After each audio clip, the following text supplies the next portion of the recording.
Depuis l'origine de l'homme, il y a eu des connaissances qui ont maintenu l'énergie sur la planète Terre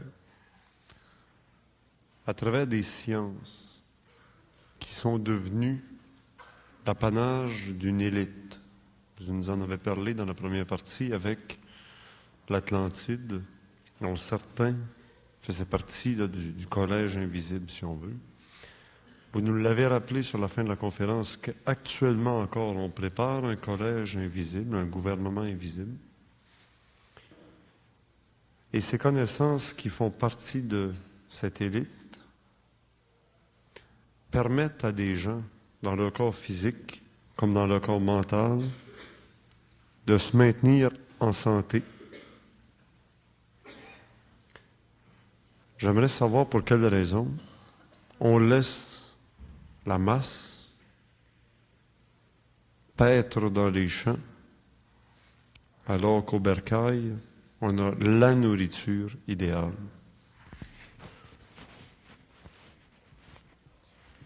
Bon.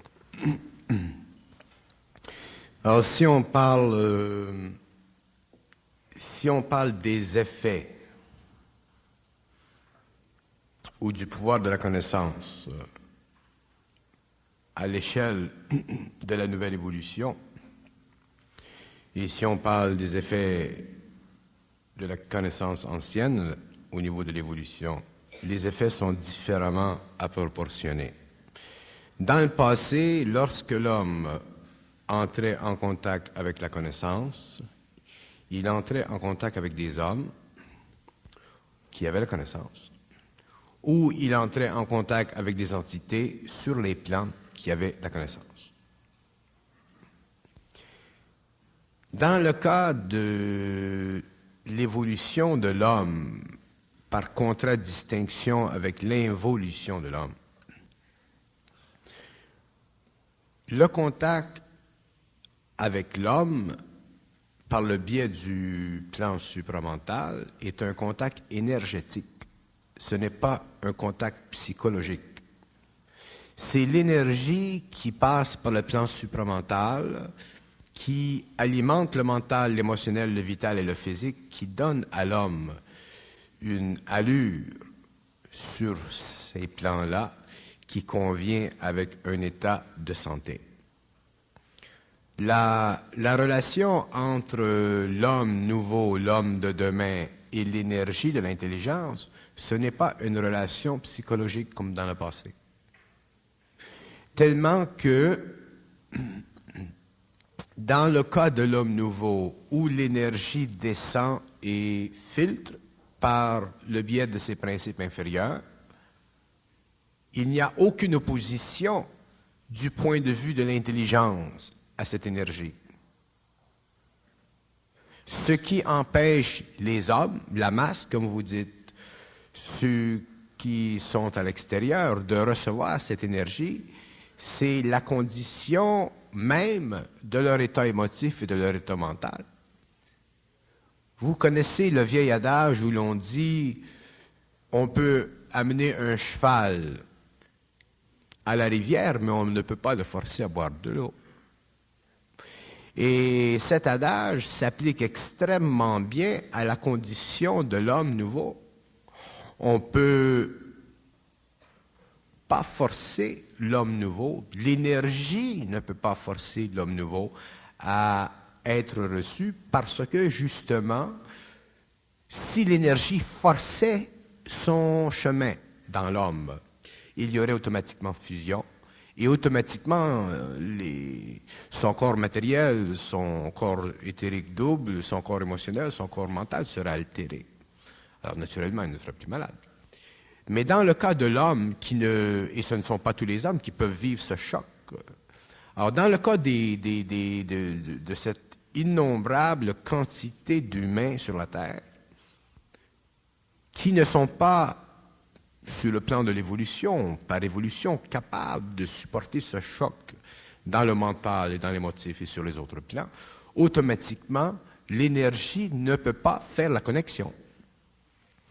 Et Comme elle ne peut pas faire la connexion, l'homme, s'il est moindrement avancé dans l'esprit de son intelligence, non pas dans l'intelligence de son esprit, mais dans l'esprit de son intelligence, ben, il va chercher des moyens ésotériques, occultes, un peu partout répandus dans le monde, des moyens qui ont fait leurs preuves, des moyens qui sont bien manipulés par des hommes qui ont une certaine conscience et une certaine sûreté dans l'application de ces moyens, l'acupuncture et tout ce qui existe dans le monde. Alors, automatiquement, il y a des hommes qui peuvent donner à ces êtres un certain soulagement, mais je vais vous donner un exemple.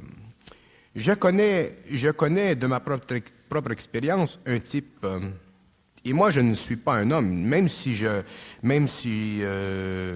connais où j'ai facilement accès à la compréhension des choses que les masses refusent d'accepter. Je connais très bien les conditions qui sont derrière la manipulation de l'énergie. Et je les connais tellement bien, ces conditions, que même si je suis d'accord et je prends conscience qu'il y a dans le monde des sciences de ci ou des sciences de ça, ou des sciences de ci ou des sciences de ça, qui peuvent être bénéfiques à l'homme, si j'ai un ami qui a besoin d'être traité, si vous voulez, par ces sciences, j'enverrai cet ami vers cette personne seulement si moi-même j'en ai l'intelligence suffisante. Autrement dit, il faut que moi-même je sois clarifié dans mon intelligence. Autrement dit, que l'intelligence m'informe par télépathie que tel bonhomme a suffisamment le pouvoir vibratoire pour changer une condition qui peut être karmique dans un autre ou qui peut être simplement vibratoire, qui peut être simplement le résultat d'un débalancement des corps. Alors, si moi, par télépathie, je reçois que telle personne A peut aller et traiter un ami à moi B, je vais le faire. Sinon, si je n'ai pas moi-même, personnellement, cette vérification, si je ne le sais pas par télépathie, je ne le ferai pas. Je ne dirai pas, mais pourquoi tu ne vas pas voir un acupuncteur ou pourquoi tu ne vas pas voir un chiropraticien ou un autre bonhomme.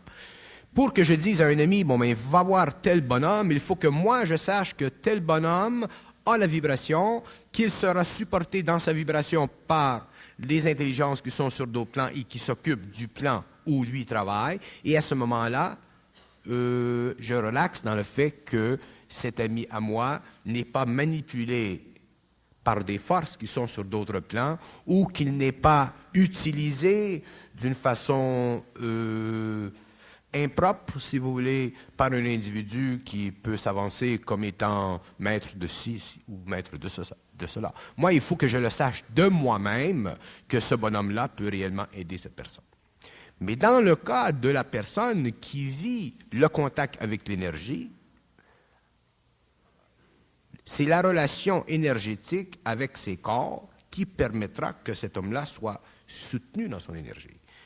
Alors, au niveau de la masse de ces innombrables hommes et femmes qui voudraient bien, ce n'est pas un problème de vouloir, c'est une condition de vie qui permet à ces gens-là d'être assujettis, si vous voulez, à ce choc terrible qui est le contact vibratoire entre la conscience supramentale et le mental et l'émotif de l'homme.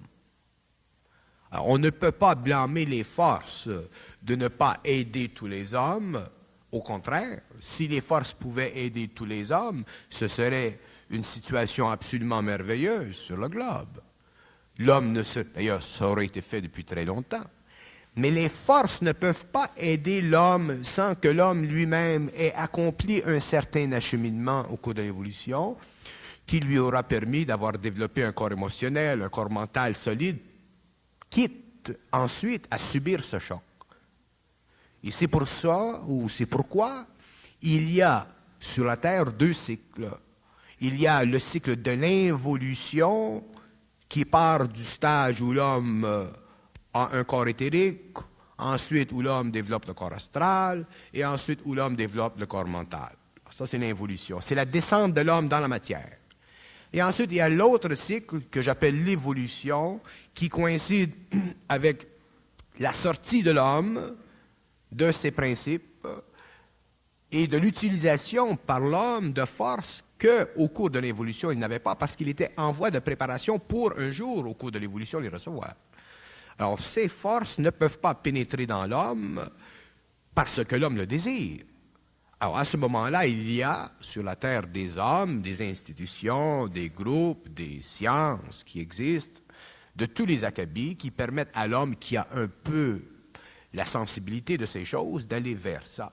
Mais encore faut-il cet homme qui soit suffisamment alerte pour ne pas être truqué dans une situation qui, en réalité, est simplement un placebo psychologique pour son esprit. Vous avez le cas des Philippines. Moi, je sais très bien qu'il y a eu aux Philippines des cas réels et je sais très bien qu'il y a eu aux Philippines des cas monstrueux sur le plan d'honnêteté. Il y a eu des cas au Brésil, il y a eu des cas dans tous les pays du monde, mais l'homme est un être naïf. Et quand je dis que l'homme est un être naïf, je dis que l'homme est tellement naïf qu'il n'est même pas capable de réaliser l'invisible. Ça, c'est sur le plan de la naïveté réelle. Mais il y a l'autre stage de la naïveté psychologique de l'homme, où l'homme n'est pas capable de voir à travers l'homme. Alors, si l'homme n'est pas capable de voir à travers l'homme, si l'homme n'est pas capable de voir lorsqu'il se fait mentir, si l'homme n'est pas capable de voir, de savoir, par sa propre intelligence à lui, si tel homme a effectivement le pouvoir de transmettre vers lui des énergies éthériques pour guérir son corps, comment voulez-vous que l'homme puisse faire confiance à des forces qui sont sur d'autres plans, dont il ne connaît pas l'origine, avec lesquelles il n'a pas de communication télépathique claire, avec lesquelles il ne connaît pas, il n'a pas de lien vibratoire sympathique en dehors des lois karmiques, et ainsi de suite. C'est terrible la condition de l'homme. C'est ça que j'appelle l'ignorance. Souvent les gens s'offusquent parce que je dis que l'homme est ignorant, que je dis les hommes de la terre sont ignorants. Et souvent les gens me disent, ou ils vont dire, qu'est-ce qui se prend lui? Et c'est normal. Mais je suis obligé de le dire parce que si je ne le dis pas, qui va le dire? Ce n'est pas l'homme ignorant qui va dire qu'il est ignorant. Autrement dit, je pointe vers l'homme des conditions de vie qui ne sont pas susceptibles d'être approfondies par sa raison, parce que justement, il est en dehors de ce cycle qui permet à l'homme d'aller au-delà de la raison et de comprendre l'impossible comme faisant partie du réel et de réaliser que le possible n'est qu'une manifestation plastique dans la matière des lois de cette intelligence impossible. L'impossible, ça n'existe pas. L'invisible, ça n'existe pas. Ça existe quand tu ne vois pas. Alors l'homme est dans cette condition. Autant il est difficile à l'homme de s'imaginer aujourd'hui que c'est possible de vivre sans pensée, de vivre sans mémoire. Autant il est difficile pour l'homme de s'imaginer que l'impossible est plus réel que le possible et que le possible est une manifestation, une concrétisation dans le temps de l'impossible. Alors nous n'avons pas, sur le plan matériel, une correcte vision des choses et nous ne comprenons pas parfaitement la relation entre les forces de l'intelligence qui peuvent donner à l'homme un soutien sur le plan maladif, sur le plan du corps matériel, comme sur le plan du corps émotionnel ou mental, parce que nous ne réalisons pas pour que ces forces descendent dans l'homme, il faut que lui soit ouvert à elles, mais non pas ouvert à elles par désir spirituel, mais ouvert à elles parce qu'elles ont créé en lui un canal. Et qu'elles ont créé ce canal parce que lui était suffisamment fort dans son roc pour absorber le choc de pénétration de la pointe de cette intelligence. Alors c'est ça la situation de l'homme. Ce n'est pas un problème de désir, ce n'est pas un problème de mise à côté, ce n'est pas que les masses mondiales sont mises à côté, c'est que les masses mondiales font partie d'une conscience mondiale qui n'est pas individualisée et individualisable. L'homme ne peut pas attendre les siècles à venir pour être bien dans sa peau, pour bien vivre sa vie. Parce que si l'homme attend les siècles à venir, il va attendre longtemps. Pour que l'homme soit bien dans sa peau, il faut qu'il connaisse les lois de l'intelligence et qu'il applique ces lois selon une condition qui lui est présentée par cette intelligence télépathique en lui. S'il est capable de vivre selon cette intelligence et de supporter son aboiement à ses oreilles pendant des années de temps, pendant qu'elle corrige constamment son comportement émotionnel et son comportement mental pour transmuter sa psychologie, sa personnalité, pour le dépersonnaliser et pour le reconstruire dans une personnalité réelle, il est évident que l'homme doit faire partie de la masse, ne peut pas s'identifier à lui-même, ne peut pas reconnaître la dimensionnalité de son être et la multidimensionnalité de son expression.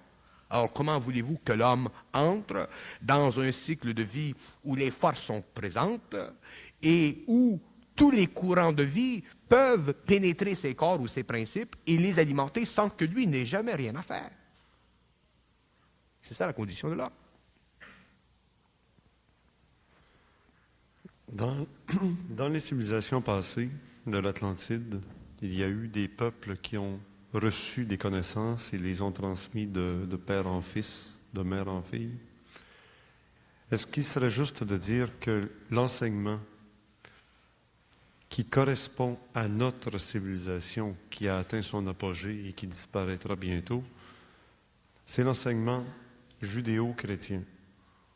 Les textes des Védas, c'est des textes qui remontent à la nuit des temps, à une autre époque où sur la Terre existait une autre énergie, ou la même énergie, mais dans un autre temps où l'homme était à la 4e race. À la 5e race, c'est l'enseignement judéo-chrétien. Est-il exact? Chaque race reçoit l'enseignement dont il a de besoin pour évoluer. Chaque race qui vient après elle considère la race ancienne comme étant la source de tout enseignement. C'est le problème de l'enseignement ancien. Les hommes ne comprennent pas que dans le passé, puisque l'homme était en évolution, puisque l'homme n'avait pas faculté télépathique avec l'intelligence, qu'il était obligé soit de passer par la conscience astrale, ou soit qu'il était obligé de passer par le système des vertus des civilisations et des cultures, comme dans le cas de la judéo-chrétienté, l'homme ne réalise pas qu'il était amené petit à petit, au cours des siècles, à suivre une route parce que lui-même était trop barbare, parce que lui-même n'était pas suffisamment évolué pour vivre la vie selon les lois de la vie. Alors, naturellement, il devait être donné à l'homme pour construire finalement une civilisation, une société, des règles qui ont duré pendant un certain nombre d'années, de siècles, mais ces règles, à un certain moment donné, perdre leur souffle. Ces règles, à un certain moment, dans toutes les civilisations, ne sont plus égales à la hauteur de l'esprit de l'homme. Elles font partie du musée historique de la pensée. Elles font partie du musée historique de l'émotion humaine. Et l'homme qui entre dans un cycle où la condition suprême de cette évolution, c'est le contact télépathique entre l'homme et des intelligences qui sont parfaites, il est normal que, vu cette nouvelle évolution, tout ce qui est venu dans le passé, qui a été nécessaire à l'homme, qui a servi à la construction de la mémoire de la civilisation que nous appelons une culture, il est normal que l'homme qui regarde ces anciennes valeurs les reconnaisse pour ce qu'elles ont fait de bon, mais puisse aussi les reconnaître pour ce qu'elles ne puissent plus leur donner. Je vais vous donner un exemple. Regardons le phénomène de la tolérance. Il est demandé dans les religions, dans les systèmes philosophiques, d'être tolérant. Alors, c'est une vertu, être tolérant. Il est demandé dans les systèmes de ne pas succomber à l'intolérance, parce que c'est son opposé. Mais les systèmes n'ont jamais étudié la vertu de l'intolérance et l'absence de vertu de la tolérance, parce que les systèmes fonctionnaient d'une façon intellectuelle. Les systèmes ne sont pas capables de faire de synthèse. Je vous donne un exemple. Vous avez un type qui est très tolérant. De tempérament, il est tolérant. Vous lui faites une gaffe, il est tolérant. Il est tolérant, il est tolérant. Les chrétiens et les martyrs ont été des êtres extrêmement tolérants. Pourquoi ils ont été tolérants? Vous allez dire pour leur foi. Moi, je vais vous dire qu'ils ont été tolérants parce qu'ils n'avaient pas suffisamment d'intelligence et de volonté pour abolir les conditions de domination qui leur étaient imposées par des brutes. Vous avez le cas opposé de l'homme qui est intolérant. Pourquoi il est intolérant? Non pas parce qu'il manque de tolérance, mais parce qu'il a suffisamment de vanité dans son esprit pour s'asseoir en juge devant une situation et s'imaginer que son comportement envers cette situation est plus intelligent que celui de l'autre. Autrement dit, il manque encore d'intelligence. Et dans les deux cas, que l'homme soit tolérant ou qu'il soit intolérant, quand je parle de tolérant à outrance, là, je ne parle pas de la belle tolérance.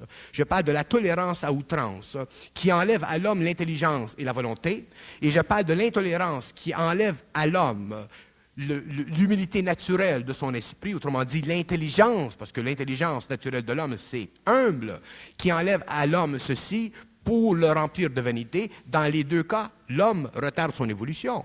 Parce que sur le plan personnel de la tolérance à outrance, il va perdre la capacité de développer en lui une résistance émotive et mentale aux basses vibrations dans l'éther de l'action qui occupe son attention. Dans le cas de l'intolérance, il va être suffisamment vaniteux dans son esprit pour ne pas pouvoir voir que l'autre homme est sur sa route pour sa propre évolution. Alors, dans les deux cas, qu'il soit tolérant à outrance ou intolérant, l'homme est perdant. Pour que l'homme devienne gagnant dans la vie, il faut qu'il soit dans l'intelligence de la vie. Mais l'intelligence de la vie, c'est le résultat du contact télépathique entre lui et l'intelligence universelle qui lui dit, dans ce cas, tu es tolérant, dans ce cas, tu ne peux pas être tolérant. Dans ce cas, il y a une situation qui demande un choc vibratoire, paf! Alors là, tu altères, tu corriges la situation qui aurait naturellement demandé de l'intolérance de la part de la personne inconsciente. Dans le cas de la tolérance, où le type serait tolérant à outrance, l'intelligence va dire, tu ne peux pas être tolérant dans ce cas-ci, parce que si tu es tolérant, tu seras dominé par l'effort et toi, tu appauvriras ta vie. Et toutes les vertus de la judéo-chrétienté sont polarisées. La charité, tout est polarisé. Moi, si je marche sur la rue et que je rencontre un pauvre type qui est manchot, je demande dans mon intelligence, est-ce que je lui donne quelque chose? On me dit non, il y en a assez pour la journée. Je continue mon chemin. Mais s'il y a quelqu'un là qui regarde Bernard de Montréal qui passe devant un manchot sans lui donner de l'argent, il va dire, il n'est pas charitable, Bernard de Montréal. Ça, c'est son problème à lui, pas à moi. Tu comprends? Alors, dans toute action de l'homme, il ne doit pas y avoir de polarité. Mais c'était normal dans le passé qu'il y eut polarité parce que dans le passé, l'homme ne pouvait pas être dans son intelligence. L'homme ne pouvait pas être capable, de par lui-même, de voir le côté de la tolérance et le côté de l'intolérance, de voir le côté de la charité et de voir le côté de l'absence de charité. Parce qu'il aurait automatiquement souffert dans son émotion. Et tous les hommes se rappelleront que lorsqu'ils passent devant un manchot et qu'ils ne donnent pas quelque chose, ils se sentent mal. Pourquoi ils se sentent mal? Parce qu'il y a une vibration astrale dans l'émotion qui les fait vibrer et ceci crée en eux de la culpabilité. Et qu'est-ce que ça fait de la culpabilité? Ça cancérise l'homme, ça crée de l'érosion dans son mental, ça diminue son intelligence, ça diminue sa volonté. Et l'homme, lorsqu'il n'a plus de volonté et qu'il n'a plus d'intelligence, c'est à ce moment-là qu'il est assujetti aux forces astrales et qu'il perd automatiquement le pouvoir de son esprit et qu'il éventuellement devient soit extrêmement tolérant ou extrêmement intolérant. Et toutes les vertus sont ainsi. Toutes les vertus sont polarisées. Et l'homme doit faire un jour la synthèse des vertus. Il doit faire la synthèse du bien et du mal. La preuve, il y a dans certaines nations des actions qui sont considérées comme bien, dans d'autres, elles sont considérées comme mal. Dans d'autres, elles sont considérées comme mal, dans d'autres, elles sont considérées comme bien. Pourquoi? Parce qu'il y a une relativité dans la valeur des actions. Et pourtant, c'est la même action. Seule l'intelligence synthétique du supramental peut neutraliser le bien et le mal et permettre à l'individu d'agir en fonction du bien et du mal, non pas pour qu'il commette une action qui soit bien ou qui soit mal, mais qu'il commette une action qui soit intelligente. en fonction d'un bien qui doit être vécu ou d'un mal qui doit être bien compris. Et nous vivons constamment notre vie à l'intérieur d'une polarité, et ça, c'est l'histoire d'une évolution, et c'est pourquoi aujourd'hui, à la fin du 20e siècle, qu'est-ce qui se produit? Avec l'évolution un peu plus rapide de la psychologie moderne, les masses, les individus, les gens, les universitaires, les gens qui étudient les philosophies, et ainsi de suite, qui se réveillent un peu plus, qu'est-ce qu'ils font?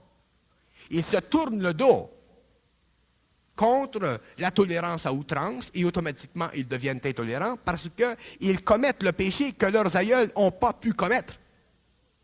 Pourquoi? Parce qu'aujourd'hui, ils sont supportés par une sorte de fausse individualité que leurs aïeux ne pouvaient pas vivre parce qu'ils auraient été mis au cachot. Lorsque l'homme de demain, l'homme intelligent, dans son intelligence, aura réorganisé son mental, aura revu ses possibilités vis-à-vis de la dualité des choses, à ce moment-là, il ne sera plus intolérant comme celui qui vient à la fin du siècle, il ne sera plus tolérant à outrance comme celui qui a marqué l'époque ancienne, il sera intelligent, il sera dans son intelligence et automatiquement ne souffrira plus dans son émotion de la qualité de son action, et c'est à partir de ce moment-là que les vertus n'existeront plus sur la terre, qu'il y aura simplement de l'intelligence créative et de la volonté. Il y a une autre attitude des gens actuellement, c'est d'être perplexe, de ne pas se prononcer, de ne pas être responsable, d'éviter les responsabilités, l'anonymat, c'est toujours l'autre et puis c'est jamais soi. Mais c'est normal, comprenez-vous? Pourquoi les gens sont perplexes? Pourquoi les gens n'osent pas avancer? Pourquoi? Parce que les gens, d'abord, ne sont pas suffisamment dans leur intelligence. Si les gens étaient 100% dans leur intelligence, ils avanceraient parce que l'intelligence, ça pousse. Bon, ben, j'ai une question posée à Bernard de Montréal. Dans les milieux ésotériques actuellement, on entend parler de Maitreya, dit le Christ, qui se promène un peu partout sur la planète, et puis on attend un jour ou l'autre un message qui va nous dire « il est peut-être là-bas, allez voir », et puis 2 jours peut-être plus tard, on nous dira « non, il est peut-être aussi là-bas, allez-y voir ». Ça me rappelle les textes ésotériques qui l'annonçaient aussi pour l'Apocalypse. Et vous nous parlez aussi d'un gouvernement invisible. Alors, Maitreya, ça c'est l'école ésotérique très ancienne, qui remonte au Veda, qui remonte à Shambhala. Christ, c'est notre école ésotérique plus moderne, judéo-chrétienne, mais que ce soit Maitreya ou Christ, ça fait partie des gouverneurs de l'invisible, dans la notion ésotérique fondamentale. Alors on est perplexe, et Bernard qui est branché sur l'intelligence, on va être tolérant ou intolérant, et puis où est-ce qu'on va se brancher dans cette perplexité-là? Être perplexe, ça fait partie de votre condition, ça fait partie de la nature même de vos émotions et de votre mental. Que vous attendiez pour Maitreya ou que vous n'attendiez pas, ça ne va rien empêcher à l'évolution du plan. Que Maitreya soit compris par vous comme étant tel qu'il est prononcé ou tel qu'il est annoncé dans les journaux, ça fait partie de votre expérience. Que Maitreya ne soit pas ce qu'il est annoncé dans les journaux et qu'il soit autre chose parce que les voiles sont toujours lourds sur l'esprit de l'homme, ça fait aussi partie de votre expérience. Maitreya, la condition de Maitreya, la condition mondiale de Maitreya ne sera pas révélée à l'homme selon les lois du désir de l'homme. La condition de Maitreya peut être très très facilement amenée à l'homme pour le préparer sur le plan astral, sur le plan spirituel, à changer constamment de vibration. Je vous ai déjà dit que les forces invisibles, les gouvernements invisibles travaillent à différentes échelles et que les hommes, tant qu'ils ne seront pas suffisamment dans leur intelligence réelle, ne pourront pas comprendre les apports de ces lois aux conditions d'involution et d'évolution prochaine de l'homme. Alors que Maitreya vienne dans les conditions qui sont projetées ou qu'il ne vienne pas, ceci fait partie de l'expérience de l'homme. Celui qui croit extrêmement que Maitreya sera à la télévision au mois de juin, bon, effectivement, si Maitreya est à la télé au mois de juin, il sera rempli de joie.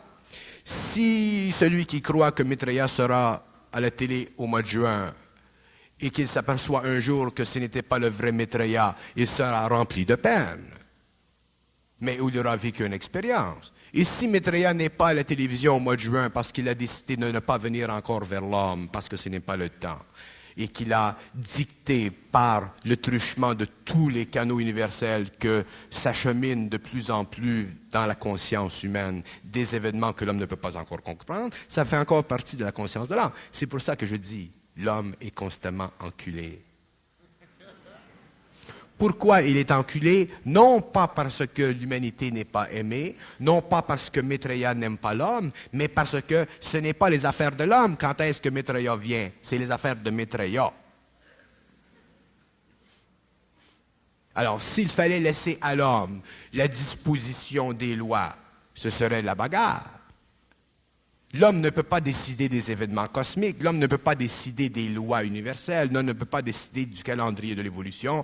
L'homme le subit, et il le subira tant qu'il ne sera pas dans son intelligence.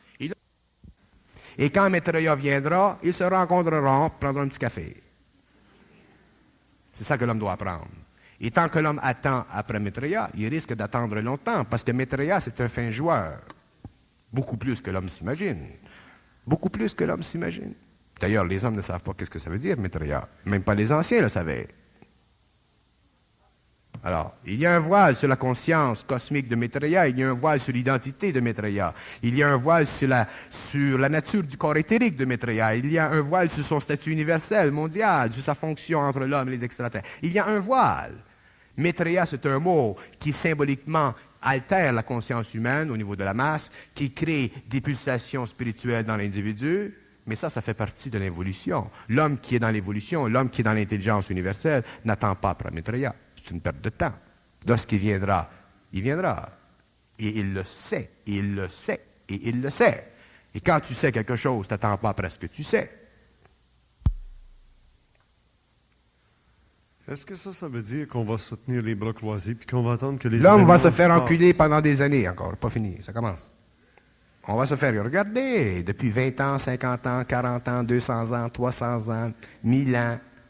L'homme se fait constamment enculer, c'est la loi de la vie. Parce que l'homme n'est pas dans la vie, il est dans l'existence. Pourquoi? Parce que l'homme croit. Je l'ai déjà dit, arrêtez donc de croire. C'est une des vertus théologales, la foi. La foi, c'est une vertu théologique qui était bonne dans le temps où l'homme n'était pas capable de par lui-même être dans son intelligence. Mais lorsque l'homme est capable d'être par lui-même dans son intelligence à cause de la communication télépathique avec les plans universels, il n'y a plus besoin de croire. Il sait. C'est final. Mais ce qu'il sait ne convient pas à celui qui croit.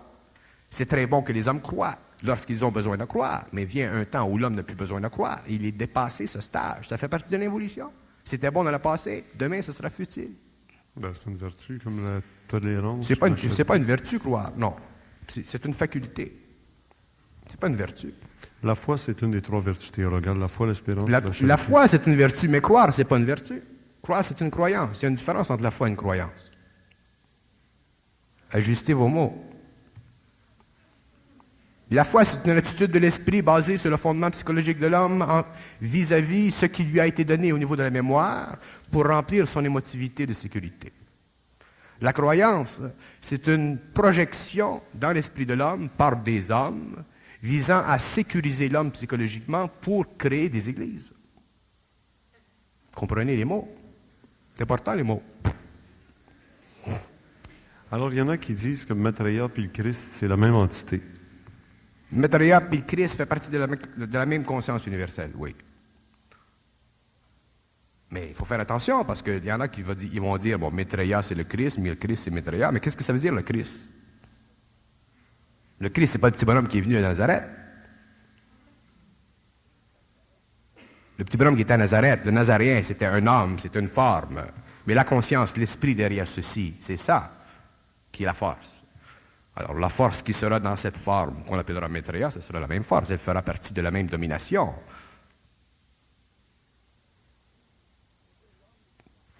Ce que l'homme doit, surtout dans les années qui viennent, les années 80-90, parce que l'eau commence à chauffer, ce que l'homme doit apprendre une fois pour toutes, et je vais le dire tant que je vais parler en public, l'homme doit apprendre à regarder, à écouter, à entendre, mais à ne jamais croire. L'homme n'a plus besoin de croire. Il peut regarder, entendre, écouter, et il voit ce qu'il passe, et avec le temps, il se désengage de tous les cris qui viennent des quatre coins du monde. Il y a des Christ aujourd'hui au Brésil, il y a des Christ en Arabie, il y a des Christ tout partout. C'est un Christ de monde.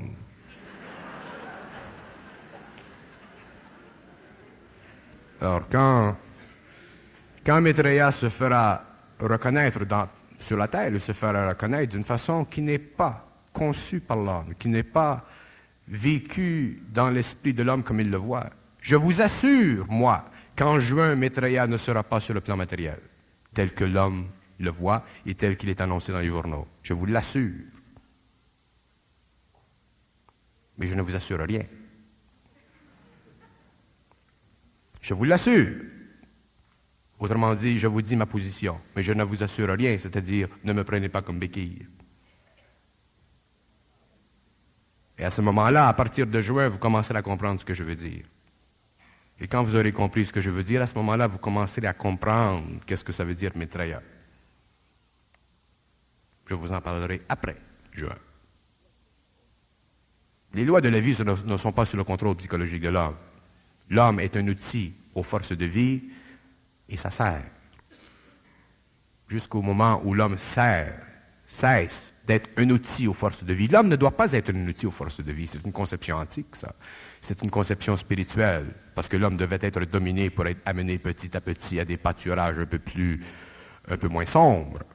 L'homme ne doit pas être un outil des forces de vie. L'homme doit un jour maîtriser, être maître de la vie, et ceci se passera après le cycle.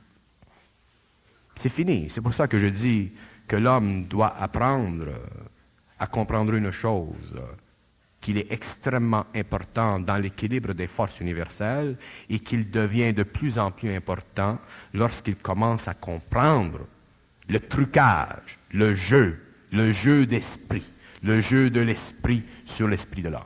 C'est à partir de ce moment-là qu'il se libère du karma, qu'il se libère de la mémoire, qu'il se libère de toutes les impressions créées dans son esprit inférieur pour se servir de lui au niveau de la civilisation et qui l'empêche de s'individualiser, de découvrir son identité, de pouvoir se servir des forces de l'âme et un jour, s'il le désire, de transmuter son corps matériel. Nous sommes à l'aube de l'intelligence. Nous sommes à l'aube de l'intelligence. À l'aube. L'intellect, ce n'est pas de l'intelligence. Ce que l'homme connaît aujourd'hui, ce n'est pas de l'intelligence. C'est le développement, c'est le perfectionnement de la mémoire. L'intellect, c'est le perfectionnement de la mémoire. Ce n'est pas de l'intelligence. L'intelligence, c'est un principe. Ça n'appartient pas à l'homme. Ça coule dans l'homme. L'intellect fait partie de l'homme. L'intelligence ne fait pas partie de l'homme. Elle est universelle. Lorsque l'homme sera dans cette intelligence, il sera cosmique. J'aimerais savoir l'opinion de Bernard sur un bonhomme qui a fait beaucoup de pièces musicales qu'on a appelées Mozart, et sa dernière composition s'est appelée effectivement la symphonie Jupiter. Et les mélomanes, les chercheurs ont essayé à savoir d'où ça y était venu l'idée d'appeler ça Jupiter. On ne l'a jamais su pourquoi Mozart, dans sa dernière composition, ça s'est intitulé la symphonie jupitérienne. Et vous nous avez parlé tantôt des forces jupitériennes qui venaient. Alors, c'est de l'intelligence qui passe par des cerveaux humains, qui se manifeste en musique, qui se manifeste en intellectuel, en scientifique, en tout ça. C'est ça, ce sont ça. C'est quoi le channel? C'est quoi le numéro de téléphone? C'est quoi le canal? C'est quoi? J'essaie d'utiliser les termes de Bernard, ça passe pas.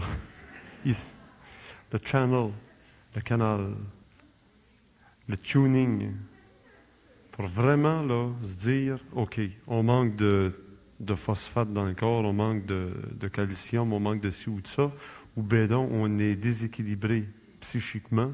Ça veut dire qu'avec telle notion, on va se replomber vibratoirement. On est en radio, vous nous avez déjà dit. Il faut mettre les transistors en bonne position. Il faut avoir un radio de dernier cri, autant que possible, pas des radios à lampe. Autrement dit, il faut être de bonne incarnation. Ça fait partie de l'évolution. Les hommes qui sont sur la Terre aujourd'hui, qui doivent développer la conscience supramentale, ils ne peuvent pas ne pas la développer. Ça fait partie de la révolution. Est-ce que c'est par eux ou c'est par en haut que ça va se faire le contact? Si c'est par eux ou par en haut? Le gars qui veut, ça se peut-tu? Le gars qui veut, ça fait partie du fait qu'eux autres veulent qu'ils veulent. C'est ça que j'essaie de faire comprendre. Donc, ça vient toujours d'en haut pour commencer. Tout vient en haut, jusqu'à temps qu'il y ait équilibre entre le haut et le bas. L'homme, depuis... Bon, nous parlions des Atlantes et de la race indo-européenne après des rishis et aujourd'hui. Les Atlantes se servaient du corps astral pour aller parler avec les intelligences sur les autres plans. Ils revenaient le jour et travaillaient. Bon. La race indo-européenne a commencé à développer la faculté télépathique mentale, mais inconsciente. Le phénomène de pensée que nous pensons, le phénomène de pensée, l'histoire de pensée qu'on pense, c'est un phénomène télépathique avec eux. Mais c'est tellement mal ajusté que nous ne recevons pas eux, nous recevons d'autres entités sur d'autres plans. C'est ce qui brouille notre intelligence. Demain, avec l'évolution, l'homme vivra le phénomène télépathique au niveau du supramental, au lieu de le vivre au niveau du mental inférieur. La pensée humaine subjective, c'est un phénomène de télépathie, mais un phénomène de télépathie tellement incorrect, impropre, que l'intelligence pure ne passe pas. Alors vous avez ce que nous appelons l'intellect. Lorsque ceci sera réorganisé et que l'homme vivra au niveau de la conscience du contact télépathique avec le supramental, à ce moment-là, la communication sera précise. Mais ce n'est pas l'homme qui peut faire quelque chose. Ça fait partie de l'évolution de l'homme. Ceux qui sont prêts à cette évolution la vivront, cette expérience. On remarque dans l'évolution psychologique d'un enfant que lorsque l'enfant se tient dans un milieu d'adultes, parce qu'il n'y a pas de frères et de sœurs, puis qui est avec des parents, puis de la parenté qui sont adultes, que l'enfant développe très rapidement, même s'il y a encore un jeune âge, des comportements, des raisonnements, des prises de conscience que les autres ne peuvent pas développer. Ce que je veux dire, c'est que les intelligences d'en haut, s'ils voulaient, ils pourraient nous placer dans des conditions pour accélérer, sans nous nuire, pas plus que ça peut nuire à l'enfant de vivre dans un milieu d'adultes et de découvrir autour de lui. Nous bloquons constamment l'évolution des enfants. Le contact avec les intelligences se fait vers l'âge de 7 ans, de contact normal. C'est un âge pas mal près. Et ensuite, nous déformons ce contact. Vous avez un enfant qui dit « Ah, je parle avec mon petit ami ». Le père lui donne une taloche sur la tête, il lui dit « Qu'est-ce que tu déconnes ?» Ensuite, vous avez un enfant qui dit « Ah, je vois un petit quelqu'un là, au plafond, là. » Là, la mère qui lui donne une tape sur les fesses. Alors, qu'est-ce que vous voulez? Après 2 ans, 3 ans, 4 ans, 5 ans, avec l'éducation, et ainsi de suite, l'enfant s'oriente psychologiquement en fonction de ce qu'il apprend sur le plan symbolique, et il perd conscience de ceci. Si les parents étaient conscients de ceci, de cette relation avec les plans où il y a télépathie, et qu'ils entendaient l'enfant dire « ben, je parle avec mon petit ami », au lieu de dire qu'il est capoté, à ce moment-là, l'enfant pourrait grandir et ajuster son radio. C'est ça. Ça serait l'influence psychologique. Maintenant, j'en reviens à l'influence matérielle, physique, concrète. Dans l'acupuncture, on connaît des méridiens, on connaît les techniques qui rétablissent les champs d'énergie du corps physique. Autrement dit, le radio, on le tune. Il y a des techniques, il y a des cristaux qui existent, il y a l'utilisation, il y a l'absorption de certains produits dits naturels qui aideraient l'être humain à faire un pas en avant, à ne plus avoir des nuits où il part dans les limbes, ou à ne plus avoir le goût de retrouver l'astral par la drogue, mais il y a des techniques et il y a des objets. Je ne parle pas de magie noire ou de magie blanche, là. Je parle de choses qui groundent la personne. Ça fait partie de la nouvelle science. Puis il existe des organismes où on touche avec des appareils les preuves de ce que j'avance présentement. Qu'en acupuncture, 3 aiguilles à certains endroits vont permettre à la personne d'arriver à un plan de conscience que par des produits chimiques, on le ferait faire. Alors, ces techniques, d'ailleurs qu'on a connues il y a très très longtemps sur la Terre. Ces techniques qui affectent ces techniques qui passent par le biais du corps éthérique et qui balancent le corps émotionnel et le corps mental sont des techniques qui s'occupent de la partie inférieure de l'homme. Ces techniques ne peuvent pas établir la communication télépathique entre l'homme et le supramental. Le supramental, la conscience supramentale, c'est un champ de force créé par les intelligences en transmutant la nature du corps émotionnel et du corps mental inférieur de l'homme. Alors, les techniques que nous avons, les techniques ésotériques, s'occupent des plans inférieurs de l'homme pour lui donner un bien-être, en passant par le corps vital, et ainsi de suite, ce qui affecte le corps émotionnel ou le corps mental. Mais ces techniques-là ne peuvent pas établir de contact ou permettre qu'il y ait un contact entre l'homme et la conscience supramentale, puisque la conscience supramentale n'est pas contrôlée par l'homme. Elle est contrôlée, elle fait partie de la descente de l'énergie vers la matière. L'homme peut chercher, peut faire tout ce qu'il veut, peut aller chercher dans tous les coins du monde des techniques pour entrer dans son intelligence. Il n'y parviendra jamais parce que l'intelligence universelle n'appartient pas à l'homme. C'est une énergie qui descend en lui lorsque lui, au niveau de ses principes, il est bien balancé. Il y a une loi qui dit « frappez et on vous ouvrira ». Frapper et on vous ouvrira, ça veut dire si vous frappez, il y a en vous déjà le fait que vous êtes sensibilisé à la réalité qu'on vous ouvrira. Mais on vous ouvrira quand on voudra, en baptisant.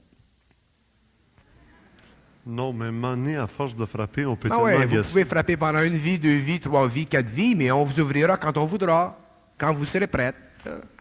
Les grands sages qui arrivent à l'illumination ont souvent suivi des techniques pendant de Les nombreuses sages années. qui sont arrivés à l'illumination, les sages qui sont arrivés à l'illumination sont des hommes qui n'ont pas fini leur évolution et qui doivent encore apprendre par l'expérience.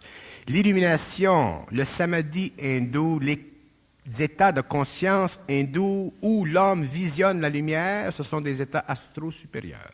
Et l'homme réalisera un jour que la lumière est une illusion. Et lorsqu'il réalisera que la lumière est une illusion, il verra que les intelligences créent de la lumière pour empêcher l'homme de passer du plan astral au plan mental supérieur. C'est encore un jeu. Jésus, pour devenir Christ, a passé 40 jours dans le désert. Encore une technique, le jeûne et se retirer. Moi, ce que je vais arriver à dire tout simplement à Bernard, puis vous voudrez l'entendre dire de Bernard, s'il veut bien le dire, c'est que c'est à la portée de tous, puis il faut frapper pour qu'on se fasse ouvrir. Tous les gens frappent. Il y en a qui se frappent tellement qu'ils ont un point bleu. L'homme se frappe depuis des siècles. Qu'est-ce que vous voulez que je vous dise? Vous essayez de me faire dire que si l'homme Si on assiste à fait du jogging spirituel au bout, il va arriver à la conscience supramentale. Et moi, je vous dis que non, parce que c'est impossible, parce que la conscience supramentale est... Bon, je vais retrancher, moi, ce que je dis là, et je vais prendre un homme qui est connu dans le monde, de par ses travaux, et que je considère correct dans sa façon de voir un aspect des choses. Prenons Aurobindo. Aurobindo, quand il a parlé du yoga intégral, qu'est-ce qu'il a dit? Ce n'est pas à l'homme de développer par en bas le pouvoir du Kundalini. C'est à l'énergie d'ouvrir les centres de l'homme. Il avait entièrement raison. Et c'est lui qui a prophétisé sur la descente de la conscience supramentale sur la Terre. Et en ce qui concerne tout le reste, tout le panoplie extraordinaire des expériences humaines, tout ceci fait partie de la condition subjective de l'homme spirituel qui cherche et qui frappe à la porte et qui en a les points bleus. Et un jour, lorsque le temps sera venu, quand ce sera le temps, son temps à lui, à ce moment-là, l'homme, la connexion se fera.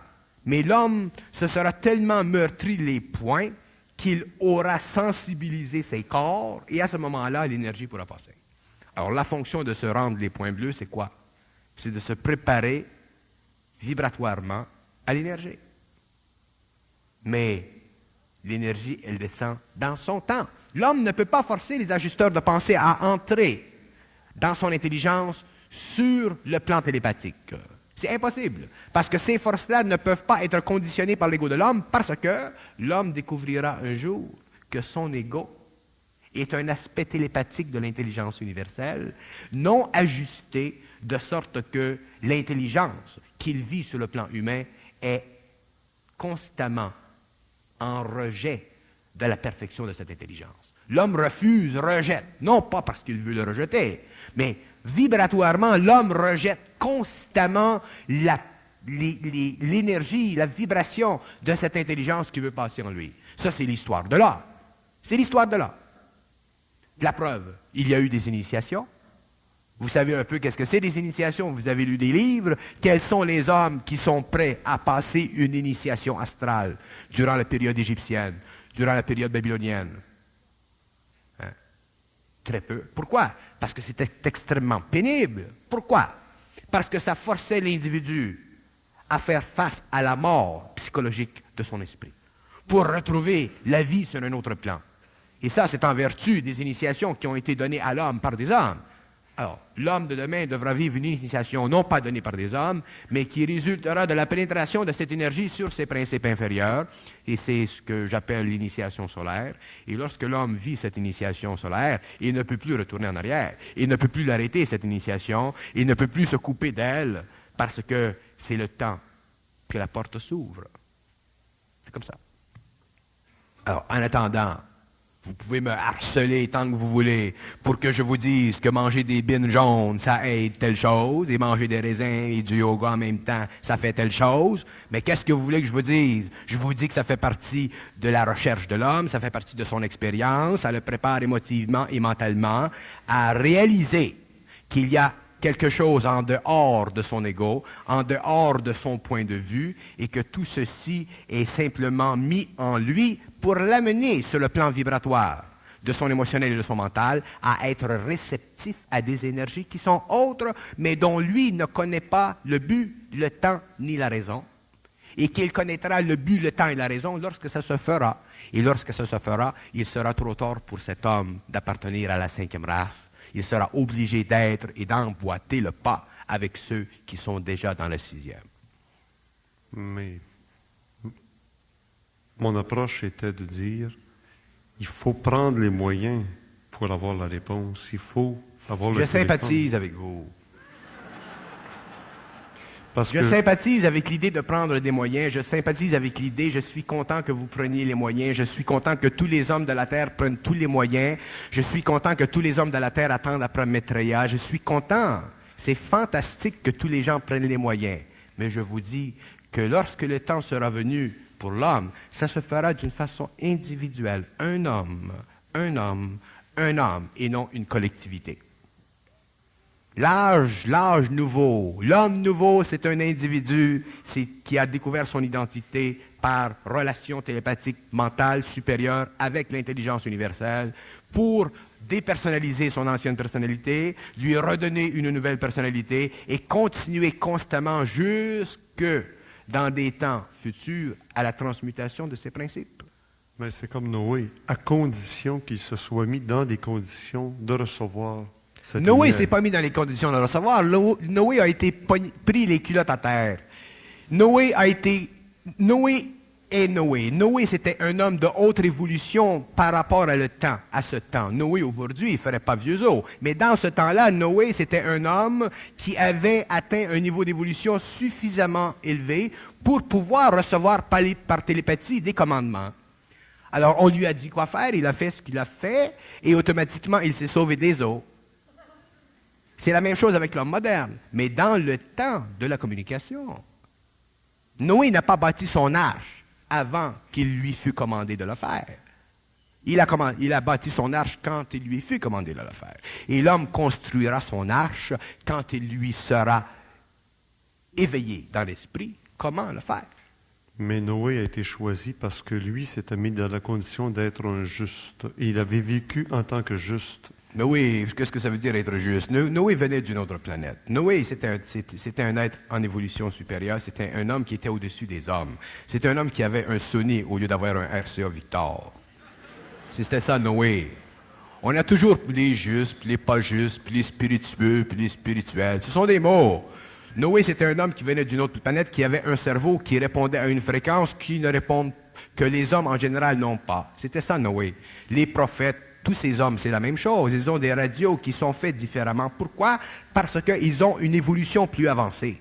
C'est pour ça que, à la fin du cycle, il y aura un petit nombre d'hommes sur la Terre venant de différentes nations qui pourront passer d'un stage d'évolution à un autre. Les autres seront obligés de périr. C'est normal.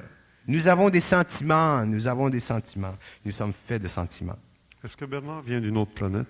Moi, je viens de Montréal. Je viens de Montréal et je vis dans le Nord. Tous les hommes sont comiques. C'est comique, l'homme, tu sais. Tout beau.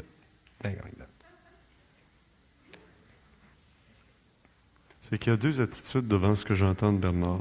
Il y a l'attitude, est-ce que je peux prendre 30 secondes pour le dire?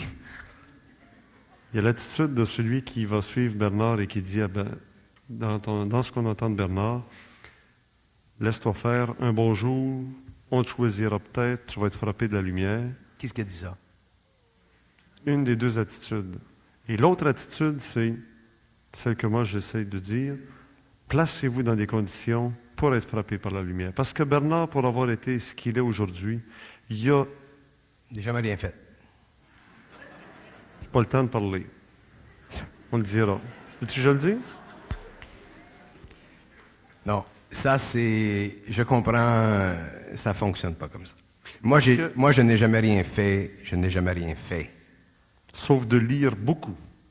Oh, mais je suis allé à l'école comme tout le monde, c'est normal, il faut aller à Et l'école. travailler dans des librairies. Et avoir même une librairie. Oui, oui. Un gars qui a tout lu tous les livres qu'il avait écrits sur l'ésotérisme et qui connaissait tous les auteurs et tous les contenus de livres ésotériques ne pouvait pas passer à côté de l'information essentielle et Oui, d'être dans des conditions pour être branché un jour sur la lumière. Non, Et tout le monde peut le faire. J'ai C'est pas un phénomène. commencé à m'intéresser à l'ésotérisme après. J'ai commencé à m'intéresser à l'ésotérisme. J'ai voulu ouvrir une librairie, ça n'a pas fonctionné. Ensuite, j'ai travaillé dans une librairie pendant un certain nombre d'années, parce qu'il n'y a pas grand-chose que je pouvais faire. Et à partir de ce moment-là, j'ai commencé à entrer des livres ésotériques dans la librairie, parce que j'ai reconnu que les livres ésotériques étaient de plus en plus en demande. Et d'ailleurs, si on m'avait écouté dans la compagnie où j'étais, j'aurais rentré beaucoup plus de livres ésotériques que ceci. Mais déjà, le travail était commencé. Mais vous n'avez pas l'air d'admettre qu'on peut se placer en condition, parce qu'à ce moment-là, il y a toute une différence entre dire aux gens « Attendez béatement d'être branchés », parce qu'à ce moment-là, vous ne pourrez pas savoir qui vous rejoint et par quels moyens vous êtes branchés pour devenir des robots. Alors que l'autre situation, c'est dire aux gens « Placez-vous dans des conditions ». Puis dans la condition dans laquelle vous serez placé, vous ne risquez pas d'être branché par n'importe qui. Vous serez branché par ceux que vous aurez choisis dans la condition où vous vous serez placé pour être branché. Mais c'est ça que les gens font. Les gens font... Ils fondent aussi. Selon leur expérience, selon leur tempérament, leur caractère, leur naïveté. N'oubliez pas que les gens doivent faire leur expérience. Ils font leur expérience à tous les niveaux. Et selon leur expérience, ils se placent, comme vous dites, dans une certaine lumière. Mais ce n'est pas fini. Quand je dis, moi, que la spiritualité, c'est la fin de l'homme ancien, et que dans l'homme nouveau, la spiritualité n'existe plus. Mais c'est une échelle, c'est une étape, c'est une marche qui est nécessaire à l'homme, qui fait partie de cette pulsation intérieure qui le rejoint, parce que qu'est-ce que c'est dans le fond la spiritualité? C'est le plus petit rapport possible qui existe entre l'homme et les intelligences. Mais ce n'est pas encore de l'intelligence.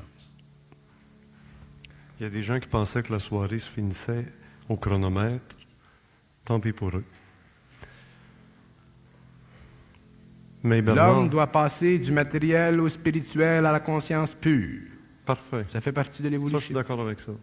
Mais là où j'accroche plus, c'est de dire aux gens, attendez, ça va vous arriver peut-être un jour. C'est pas ce que je dis aux gens. Je ne dis pas aux gens d'attendre. Je dis aux gens que les expériences qu'ils vivent font partie de leur expérience et que ceux qui doivent vivre le contact avec le supramental, la conscience supramentale, vont le vivre. Ils ne peuvent pas passer à côté parce que déjà, ils ont été préparés. Ils ont été préparés durant cette vie, ils ont été préparés pendant d'autres vies, et la fin du cycle est la culmination de leur expérience. Et ce qu'ils vivent aujourd'hui sur le plan de l'expérience, je vais vous donner un exemple.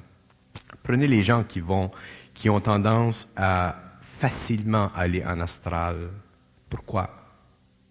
Ils vont facilement en astral et se détachent facilement parce que la vibration en eux, à cause de leur niveau d'évolution, est suffisamment intense pour qu'ils sortent. L'esprit a besoin d'un autre espace, mais ce n'est pas fini. Un jour, ils reconnaîtront que ce n'est pas en astral qu'ils doivent aller, c'est sur un autre plan. Mais en attendant, le fait d'aller en astral amplifie leur expérience spirituelle Et cette amplification-là, elle est bonne parce qu'elle fait partie de leur condition.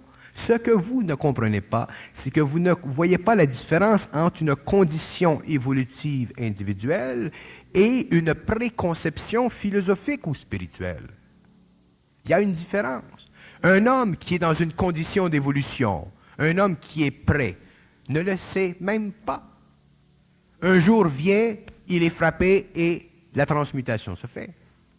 Alors, la condition de l'évolution, l'homme la réalise lorsqu'il est frappé. Alors, il est frappé et il s'aperçoit que, pourquoi moi? Pourquoi?